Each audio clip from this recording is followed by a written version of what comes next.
Today, we're talking about Poland, which when this was first voted on was kind of just going to be a throwaway topic, but now it's become extremely important as the United States is warning Poland that Russia may potentially attempt to invade the country.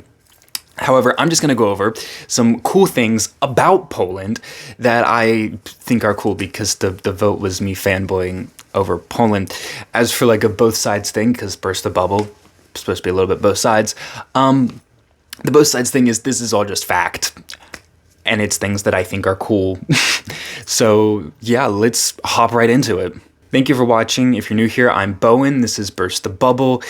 Please comment your thoughts throughout the video, and if you enjoy it, remember to like and subscribe.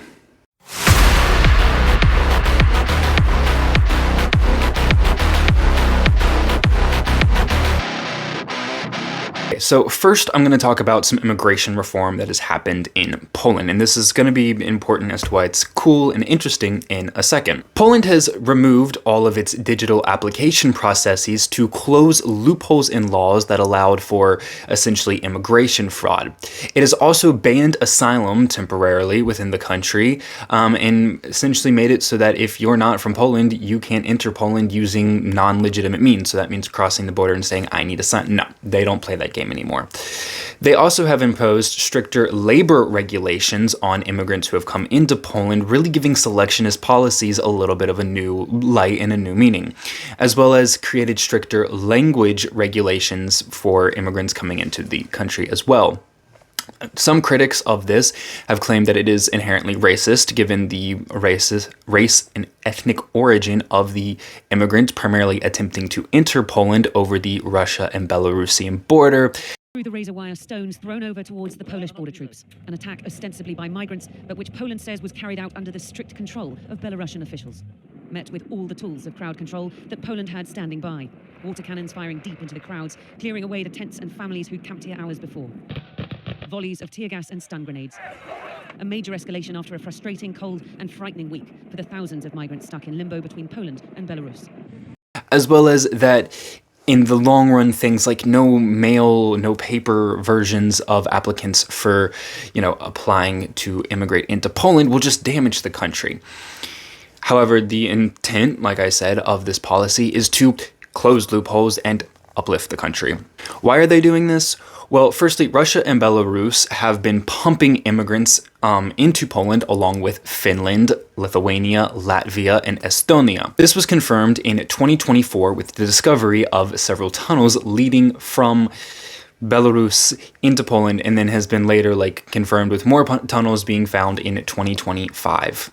Poland has also been tightening up its border, working with Ukraine and Germany to create a unified border against Russia. It spent 2.3 million euros on furthering defense for the eastern border, which is the greatest spending for that sort of operation since World War II. All right, let's talk quickly about communism in Poland. So Poland has banned communism. They actually did this in 2025 after a tribunal, which was a process started in 2020. They did this because the Polish constitution bans the practice of authoritarian ideologies, and the tribunal determined that communism was authoritarian. Poland has also banned Nazism and fascism.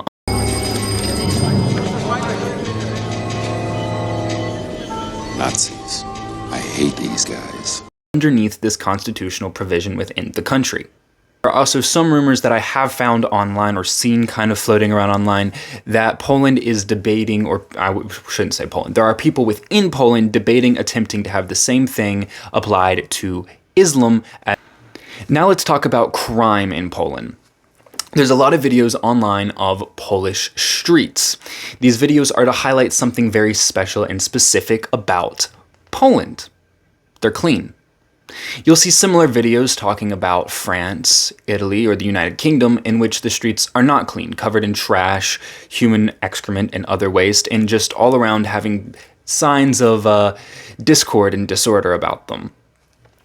What really stands out about this is that it highlights the Polish policy reforms when it comes to addressing criminal issues. Polish crime data actually shows a significant drop of crime within the country, whereas crime data from the UK, France, and Italy all show the opposite. Interestingly enough, in sort of correlation between the two topics, Poland has had a drop of immigration as Polish troops drive immigrants away from the border and Poland restricts immigration even further. Well, no fucking shit. I personally think Poland is awesome. You have a country that was not just attacked by Germany in World War II, but also attacked by Russia, held underneath the thumb of one of the most destructive authoritarian regimes of the 20th century. Overcame that. They burst into the modern era, or the 21st century, with a capitalist system, with democracy, and implementing plans and strategies that are intended to work to create a country that has a preserved Western culture, that has low crime, that has social cohesion, that has individual rights and respect for freedom. Poland is a country that is very impressive, and I think the United States could actually learn a thing or two from Poland, as well as the rest of the West. Ultimately, what Poland also proves is just how threatening and how concerning Russia and Belarus are. See, the attacks on Poland that I referenced earlier using tunnels and stuff are not just limited to the tunnels with Belarus pumping immigrants into the country. Russia has sent drones and planes into Polish airspace on numerous occasions.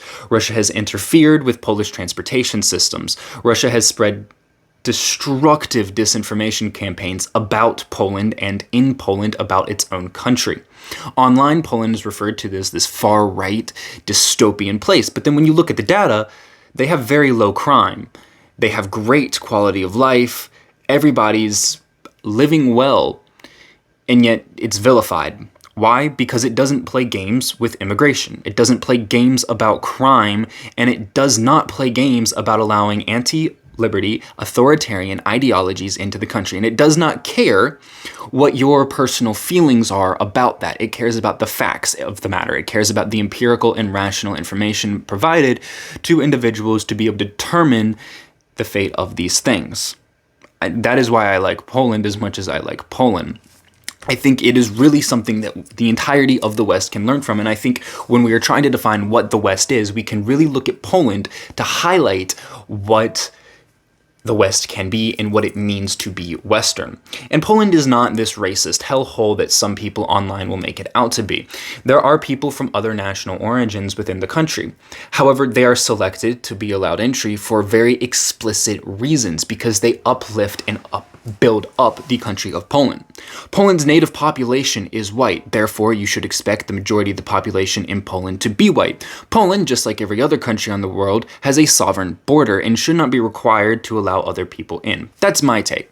A lot of people have different views. People view this predominantly white population as a racist thing because it means they're not letting people from other countries in.